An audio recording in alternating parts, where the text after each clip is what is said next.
Pendant près de 8 décennies, le monde entier a cru que le bunker souterrain d'Hitler était à jamais scellé, enfoui sous Berlin et effacé de l'histoire. Pourtant, en 2024, une équipe d'experts a enfin réussi à y pénétrer. Ce qu'ils ont découvert a bouleversé même les enquêteurs les plus aguerris. Une équipe de chercheurs français a obtenu un accès inédit à des fragments des restes du dictateur, notamment des morceaux de sa mâchoire et de ses dents.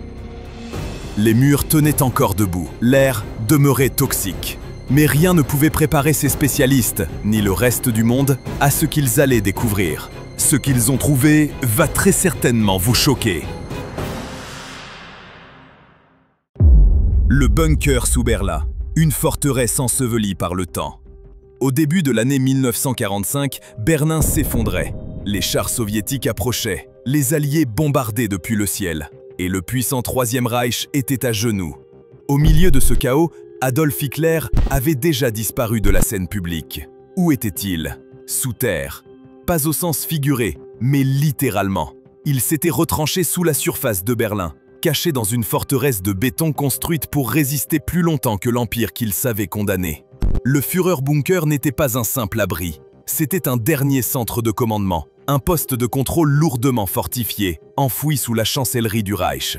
Sa construction s'est déroulée en 2 étapes. La première, appelée le Vorbunker, a été bâtie en 1936 comme refuge souterrain basique. Mais cela ne suffisait pas.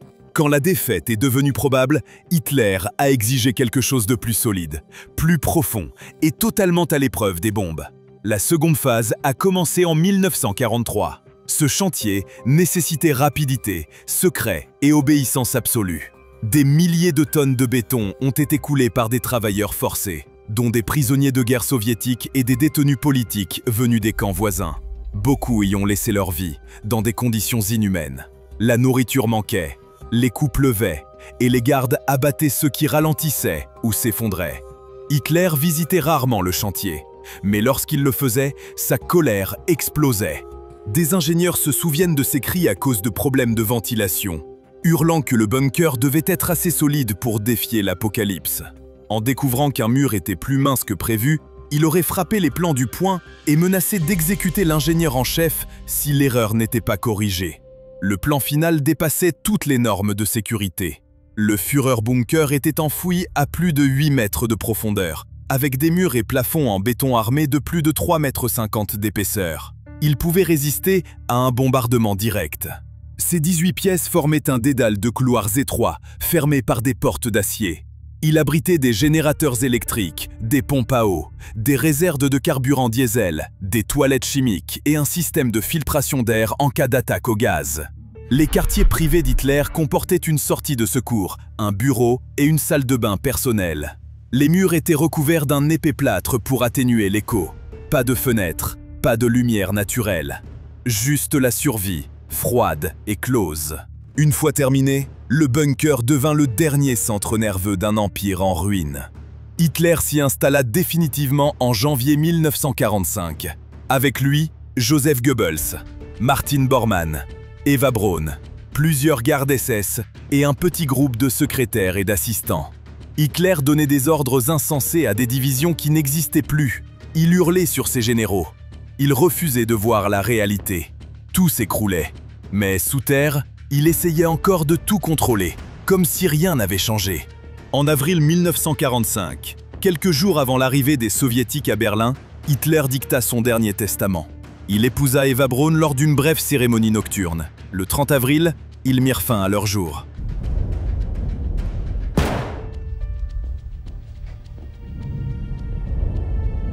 Leurs corps ne furent que partiellement brûlés. Lorsque les soldats soviétiques atteignirent le bunker, ils découvrirent le chaos, des affaires éparpillées, des traces de sang et le silence. En 1947, les soviétiques tentèrent de détruire le site à l'explosif, mais une grande partie de la structure survécut. Plus tard, la RDA fit construire des immeubles par-dessus, recouvrit l'entrée et effaça toute trace publique de son emplacement. Pendant des décennies, personne n'eut le droit d'y retourner. Mais en 2024, tout changea. Une équipe moderne de chercheurs obtint enfin l'autorisation d'accéder aux vestiges préservés du Führerbunker. Ce qu'ils découvrirent bouleversa même les spécialistes les plus aguerris.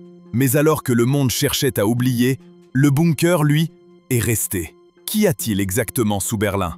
Et pourquoi avoir gardé ce secret si longtemps? Scellé dans le silence, l'effacement du bunker après la guerre. La guerre s'était terminée, mais le silence autour du bunker d'Hitler avait commencé aussitôt. En mai 1945, les forces soviétiques prirent le contrôle total du site. Officiellement, elles sécurisaient la zone. En réalité, elles l'effaçaient. En quelques jours, des équipes soviétiques descendirent dans les décombres effondrés du Führerbunker. Elles photographièrent des traces de sang, recueillirent des fragments d'os et ramassèrent des documents. Mais qu'ont-elles vraiment pris? Et pourquoi la plupart de ces éléments n'ont-ils jamais été rendus publics? D'après les archives soviétiques, les restes calcinés d'Hitler auraient été retrouvés, analysés, puis brûlés une seconde fois. Mais ces rapports étaient incohérents, tardifs et parfois volontairement trompeurs. Pourquoi Staline lui-même refusa-t-il d'annoncer officiellement la mort d'Hitler, même après que les enquêtes internes soviétiques avaient conclu qu'il était bel et bien mort? Pourquoi laissa-t-il courir les rumeurs selon lesquelles Hitler aurait pu s'échapper? En 1945, les enquêteurs soviétiques auraient emporté non seulement des effets personnels, mais aussi des dossiers classés secrets, des communications codées et plusieurs petites caisses au contenu inconnu. Aucun de ces objets n'a jamais refait surface. Dès 1946, la police secrète soviétique, puis le KGB, scellèrent la zone et la déclarèrent interdite d'accès. Selon des dossiers est-allemands déclassifiés, plusieurs agents du KGB restèrent stationnés à Berlin pendant toute la fin des années 1940, avec un seul objectif: supprimer toute trace du bunker. Certains rapports affirment qu'ils avaient pour mission de récupérer la correspondance finale d'Hitler. D'autres prétendent qu'ils y ont trouvé tout autre chose, quelque chose que même les soviétiques ne voulaient pas que le monde voie. Des années plus tard, des ouvriers allemands découvrirent une chambre dissimulée, reliée au bunker, absente de tous les plans connus. Elle avait été scellée de l'intérieur. Les récits soviétiques ne mentionnent jamais cette pièce. Aucune photo n'en existe. Pourquoi l'avoir ignorée? Était-ce un oubli ou une dissimulation volontaire? Des ingénieurs militaires allemands ayant travaillé sur la construction d'origine ont plus tard confié à des journalistes occidentaux que certaines pièces n'avaient jamais été ouvertes par les soviétiques. Ils décrivaient des portes d'acier verrouillées et des compartiments internes totalement étanches. Pourtant, les rapports soviétiques affirmaient que toutes les zones avaient été fouillées. Alors, qui disait la vérité? Dans les années 1970, le gouvernement est-allemand lança une campagne plus radicale pour effacer toute trace physique du site. Des bulldozers furent envoyés pour raser ce qui restait en surface. L'entrée d'origine fut comblée de béton et de gravats. L'emplacement exact fut volontairement falsifié dans les archives d'État. Des immeubles furent construits par-dessus et les cartes furent modifiées pour en supprimer les coordonnées précises. Aucun panneau, aucun mémorial, aucun avertissement. Le gouvernement voulait que le public oublie jusqu'à son existence. Officiellement, c'était pour éviter que le lieu ne devienne un point de rassemblement pour les néo-nazis. Cette explication paraissait logique, en apparence. Mais si ce n'était que pour cela, pourquoi tant de secrets? Pourquoi des rapports contradictoires? Pourquoi personne n'a-t-il jamais expliqué ce qu'étaient devenus les objets saisis par les soviétiques? Et pourquoi la RDA a-t-elle interdit toute étude académique du site? En 2024, des chercheurs modernes ont enfin obtenu la permission d'explorer ce qu'il restait de la structure scellée. Ce qu'ils ont trouvé n'était pas qu'une ruine. C'était quelque chose que le monde n'aurait jamais dû voir. Si tout avait déjà été emporté, qu'essayait-il donc de cacher? Ce qui allait suivre n'allait faire qu'approfondir le mystère et retourner bien des estomacs. Des tombes sans nom et des murs griffés, les fantômes d'en dessous. Quand les forces soviétiques prirent le contrôle du terrain au-dessus du bunker d'Hitler en mai 1945, elles scellèrent rapidement la zone pour empêcher tout accès extérieur. Pourtant, dès ce moment-là, des rumeurs commencèrent à circuler parmi les soldats qui étaient entrés les premiers. Plusieurs affirmaient qu'en déblayant les sections effondrées près du tunnel du bunker, ils avaient découvert des ossements humains dispersés dans les gravats. Certains disaient que ces restes semblaient appartenir à des officiers, reconnaissables à des morceaux d'uniforme accrochés au squelette. D'autres juraient avoir vu de plus petits os, peut-être ceux d'enfants. Aucun de ces récits ne figure dans les rapports officiels soviétiques, mais ces murmures persistèrent bien après la fin de la guerre. S'agissait-il vraiment des morts oubliées des derniers jours de Berlin? Ou bien les soviétiques avaient-ils volontairement étouffé des détails qui contredisaient leur version des faits? D'autres contradictions sont apparues des années plus tard. Dans les années 1970 et 1980, des ouvriers est-allemands chargés de réaménager la zone ont parlé, avec prudence, de ce qu'ils avaient vu. L'un d'eux a raconté à un journaliste que certaines parois étaient couvertes de marques de griffes. Selon lui, elles n'avaient pas été faites avec des outils, mais avec des ongles. À certains endroits, on distinguait faiblement des mots en allemand. Verloren, perdu, et Gnade, pitié. Un autre ouvrier affirma avoir reçu l'ordre de sceller une pièce qui ne figurait sur aucun plan. D'après ses souvenirs, la salle contenait des restes de bougies disposés en cercle, et une tache noire au sol, semblable à du sang séché. Quand lui et ses collègues en firent part à leurs supérieurs, la réponse fut le silence. On leur ordonna de terminer le travail et d'oublier ce qu'ils avaient vu. Ces témoignages ne peuvent pas être vérifiés, mais ils ne sont pas isolés.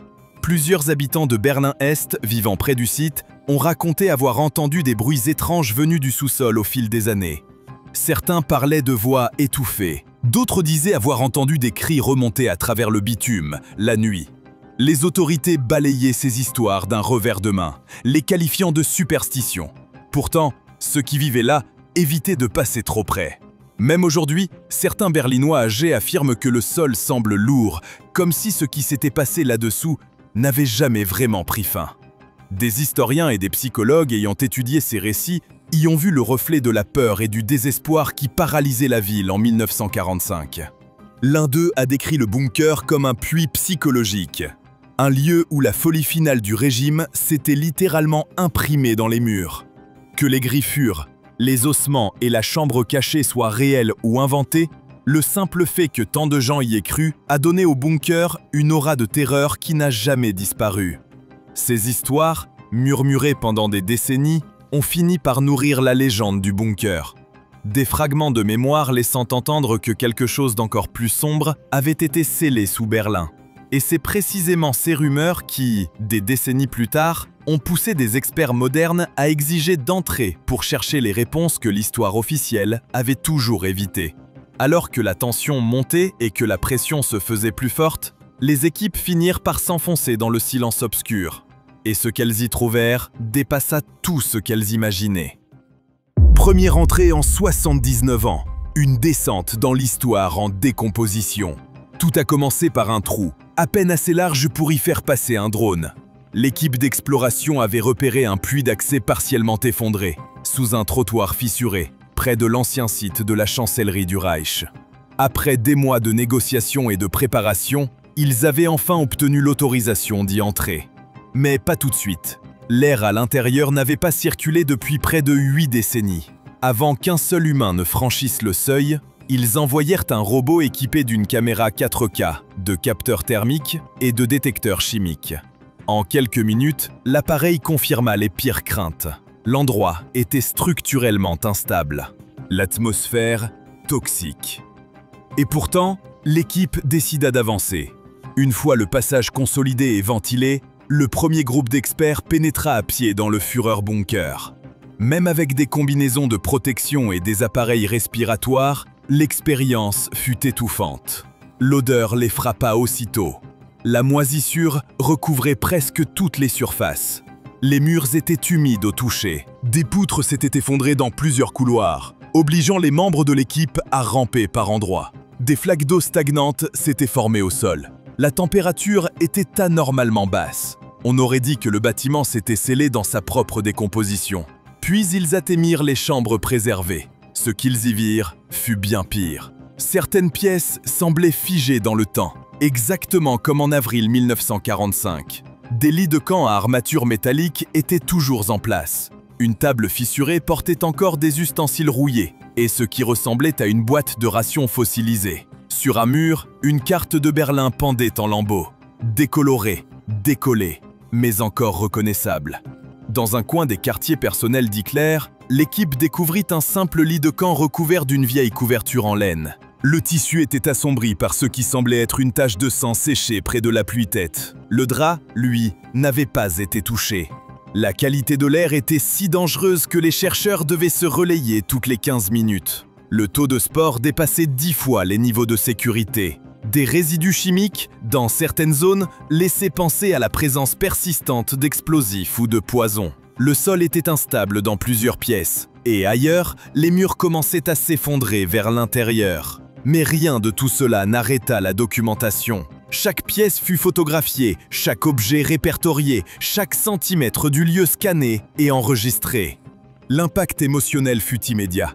Un historien vomit en voyant le lit. Un autre resta pétrifié, immobile, pendant près de 10 minutes.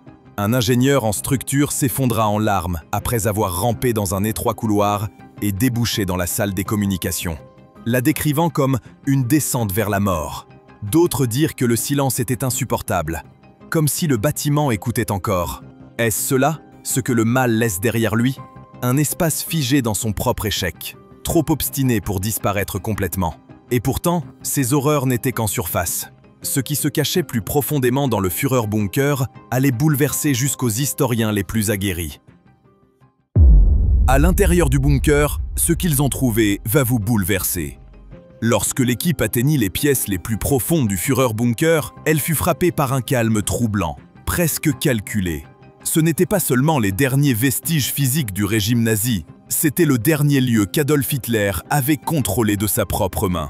Au moment où les experts commencèrent l'inventaire, le choc ne vint pas de ce qui avait disparu, mais de ce qui était resté intact pendant près de 80 ans. Les quartiers du chef se trouvaient tout au fond du bunker, isolés par d'épaisses portes d'acier. La première découverte fut les restes fragmentés du bureau d'Hitler.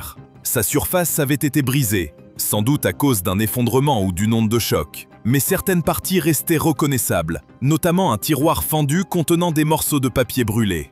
Éparpillées au sol, plusieurs cartes déchirées. L'une montrait Berlin, avec des annotations faites au crayon rouge. Une autre représentait l'Europe d'après-guerre, marquée de lignes séparant les territoires entre les États-Unis, la Grande-Bretagne et l'Union soviétique. Cela laissait penser qu'Hitler avait déjà accepté la défaite, obsédé par ce qui allait suivre. Accroché de travers au mur, un portrait brisé de Frédéric le Grand, l'un de ses héros personnels. Il pendait, le verre enfoncé vers l'intérieur, comme frappé dans un moment de rage. L'objet le plus dérangeant de la pièce était la carcasse pourrie d'un canapé. La moisissure le recouvrait presque entièrement et le coussin central s'était affaissé. Près du bord supérieur, les enquêteurs trouvèrent une tache sombre que les premières analyses confirmèrent être du sang. Les experts pensent qu'il s'agissait de l'endroit où Hitler et Eva Braun se sont donné la mort le 30 avril 1945. Rien n'avait l'air cérémoniel, tout semblait soudain, chaotique et définitif. La salle des communications, située quelques mètres plus loin, s'était partiellement effondrée, mais son contenu restait en grande partie accessible. Des câbles emmêlés pendaient du plafond. Des composants de radio brûlés formaient des tas le long d'un mur. Au fond de la pièce, une armoire métallique, scellée. Après ouverture forcée, elle révéla des piles de journaux de transmission morse. La plupart étaient datés du 28 au 30 avril, et beaucoup portaient la mention « confidentiel ». Le dernier message, selon les traducteurs, glaça le sang par sa clarté. Aucun départ, procédure finale confirmée. Pour plusieurs analystes, cela représentait un aveu ultime. Hitler n'avait jamais eu l'intention de fuir. Il avait prévu de mourir sur place. Les objets personnels retrouvés ajoutèrent une dimension émotionnelle encore plus lourde. Sur une table voisine, les experts découvrirent plusieurs boîtes de rations cabossées, marquées 28 avril. Une paire de cigarettes à moitié fumées reposait dans un cendrier, littéralement soudée par l'humidité et le temps. À côté, une paire de lunettes à monture métallique correspondant aux dossiers médicaux de Goebbels. Dans un coin, ce qui semblait être le dortoir du personnel. Les enquêteurs tombèrent sur un lapin en peluche d'enfant. Délavé, une oreille manquante, taché de ce qui ressemblait à du sang séché. Les experts n'ont jamais pu confirmer à qui il appartenait, mais beaucoup pensent qu'il pourrait avoir été celui de l'un des enfants Goebbels, tués par leurs parents dans le bunker. Mais pour comprendre la véritable portée de ces découvertes, il ne suffisait pas de mettre au jour les objets. Les chercheurs devaient en déchiffrer la psychologie. et le symbole derrière chacun d'eux. Analyse des experts, ce que les artefacts révèlent de l'esprit d'Hitler. Une fois le contenu du bunker récupéré et catalogué, la question a rapidement changé. Ce n'était plus ce qu'on avait trouvé, mais pourquoi cela comptait. Les objets laissés sur place n'étaient pas de simples vestiges d'un régime effondré. Ils formaient les derniers éléments d'un puzzle psychologique. Des spécialistes médico-légaux, des historiens militaires et des psychologues du traumatisme ont travaillé ensemble pour reconstituer l'état d'esprit des hommes qui avaient vécu et étaient morts entre ces murs. Ce qu'ils ont mis au jour a révélé un tableau glaçant d'obsession, d'illusion et d'une descente vers la mort soigneusement planifiée. L'une des confirmations les plus importantes provenait des taches de sang retrouvées sur le canapé des quartiers d'Hitler. Plusieurs échantillons furent analysés et les résultats étaient clairs. Le sang contenait de fortes concentrations de cyanure, ainsi que des traces de barbiturique. Cela confirmait les récits anciens affirmant qu'Hitler avait pris une capsule de cyanure avant de se tirer une balle. Ces découvertes appuyaient aussi les témoignages indiquant qu'Eva Braun, elle, était morte uniquement par empoisonnement. Des résidus chimiques sur les surfaces voisines révélèrent la présence d'agents neurotoxiques à action rapide, probablement apportés par le personnel médical d'Hitler. Pour les enquêteurs, ces échantillons n'étaient pas de simples preuves biologiques. C'était la confirmation que le suicide faisait partie du plan depuis le début. Les psychologues, en étudiant la disposition du bunker et son contenu, ont relevé un niveau extrême de contrôle obsessionnel. Chaque pièce possédait des rations identiques, rangées avec une précision parfaite. Le mobilier était disposé selon des angles précis. Les documents, classés avec une rigueur maniaque, même dans les derniers jours. Un expert a décrit cela comme « l'ordre au milieu du chaos », suggérant qu'Hitler s'accrochait aux moindres détails alors que tout s'effondrait autour de lui. Ce comportement obsessionnel correspondait à sa personnalité connue, mais il s'était amplifié face à la défaite. Plus inquiétantes encore étaient les marques rouges retrouvées sur les cartes murales. Plusieurs indiquaient les mouvements des troupes soviétiques encerclant Berlin, avec des flèches de contre-attaque désormais insensées.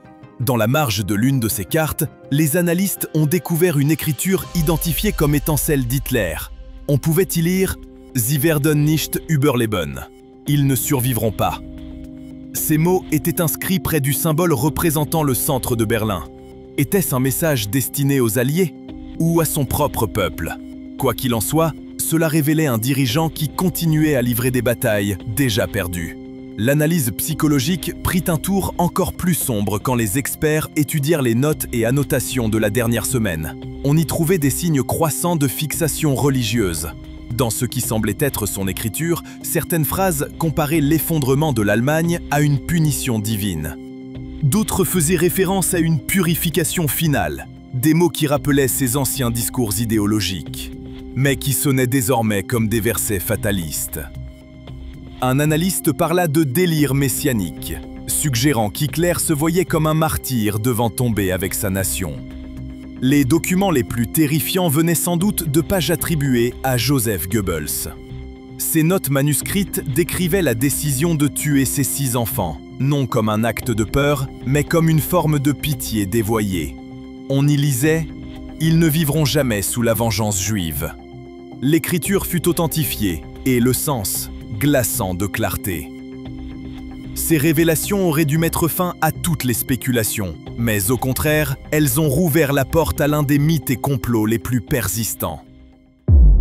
Complot, sosie et manipulation soviétique.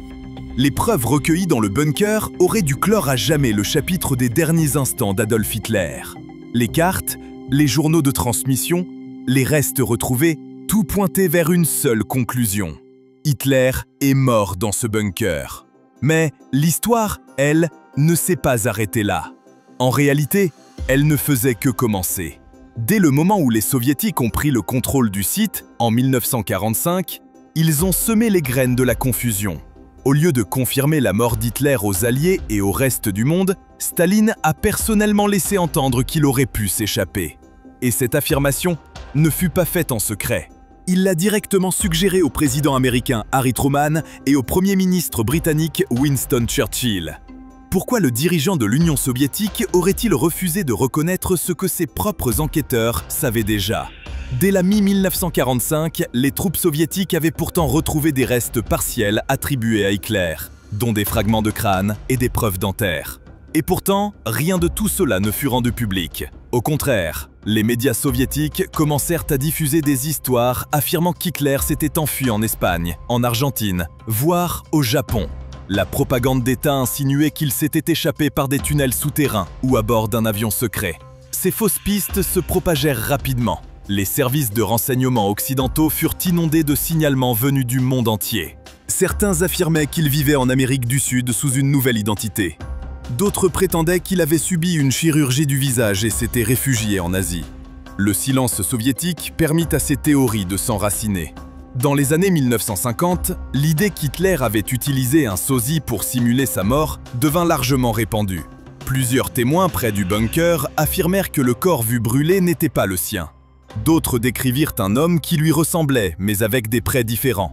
Sans confirmation officielle de Moscou, même des journalistes réputés commencèrent à douter du récit officiel. L'absence de dossiers médico-légaux accessibles au public laissa aux complotistes tout l'espace pour inventer des fins alternatives. Ce n'est que des décennies plus tard que les véritables preuves furent discrètement reconnues. En 1968, des responsables soviétiques admettaient avoir retrouvé des restes dentaires correspondant aux radiographies d'Hitler. Ces clichés provenaient en secret de son propre dentiste. Et pourtant, même à ce moment-là, les soviétiques refusèrent de publier des photos ou des analyses détaillées. Ce n'est qu'après la chute de l'Union soviétique que des chercheurs indépendants purent enfin examiner les fragments de mâchoire. Au début des années 2000, les autorités russes autorisèrent des scientifiques occidentaux à étudier le crâne et la mâchoire. Les résultats confirmèrent la correspondance. Mais à ce stade, les théories du complot s'étaient déjà propagées trop loin pour être stoppées. La situation fut aggravée par l'action de groupes néo-nazis qui s'accrochaient à l'idée qu'Hitler avait survécu. Des forums en ligne et des publications clandestines relayèrent ces récits alternatifs, prétendant même que le bunker n'avait jamais existé. Ces fausses versions furent recyclées dans des livres, des documentaires et jusque dans la culture populaire. Plus les preuves s'accumulaient, plus les théories se multipliaient. Pourquoi refuser de croire ce que les faits démontraient? La réponse est plus profonde que le simple déni. Les mythes persistent parce qu'ils donnent un sentiment de contrôle. Ils permettent de croire qu'il y a toujours quelque chose de caché derrière l'histoire officielle. Et dans le cas de la mort d'Hitler, la manipulation soviétique de la vérité a rendu ces mythes impossibles à faire disparaître. Mais quand les faits finaux furent enfin révélés, une question demeurait. Si les preuves étaient si accablantes, pourquoi avait-on encore l'impression que quelque chose manquait? Pourquoi même les enquêtes les plus complètes n'arrivaient-elles pas à faire taire l'écho du nombre plus sombre? Ce que cela signifie pour le monde d'aujourd'hui. Maintenant que le bunker a enfin été ouvert, le monde se retrouve face à un choix. L'équipe qui y est entrée a rapporté des preuves physiques, des éléments psychologiques et des faits historiques. Ce qu'elle n'a pas rapporté, c'est la paix. Il n'existe toujours aucun projet officiel visant à transformer le site en mémorial public. Le gouvernement allemand n'a pas publié de rapport complet. Certains dirigeants estiment qu'exposer le lieu pourrait raviver l'extrémisme qu'on cherche justement à éviter. D'autres, au contraire, affirment que le silence ne fait qu'alimenter les théories du complot qui déforment déjà l'histoire.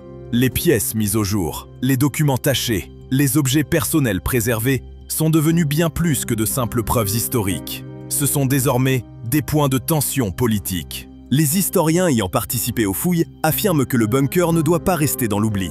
Selon eux, le laisser à nouveau enfoui reviendrait à laisser le déni se transformer. Ils préconisent une exposition contrôlée, sécurisée, entièrement consacrée à l'éducation, pas au spectacle. Un lieu qui montrerait ce qui a réellement existé et ce qui a été détruit pour être caché. Les matériaux extraits du bunker sont fragiles, mais le message qu'ils portent, lui, ne l'est pas. Ce qui a été découvert ne peut plus être ignoré. Les artefacts, les documents et les preuves parlent plus fort que n'importe quelle rumeur. La question désormais est de savoir si le monde affrontera toute la vérité de ce qui a été mis au jour, ou s'il continuera de détourner le regard. L'histoire ne disparaît pas simplement parce qu'elle met mal à l'aise. Si la vérité reste enfermée dans des rapports académiques et derrière des portes closes, ces leçons finiront par s'effacer. Et quand cela arrive, les mêmes erreurs trouvent toujours le moyen de revenir. Et vous, que pensez-vous de la mort d'Hitler? N'hésitez pas à partager votre avis dans les commentaires. N'oubliez pas le pouce en l'air si la vidéo vous a plu. Et surtout, abonnez-vous et activez la cloche des notifications.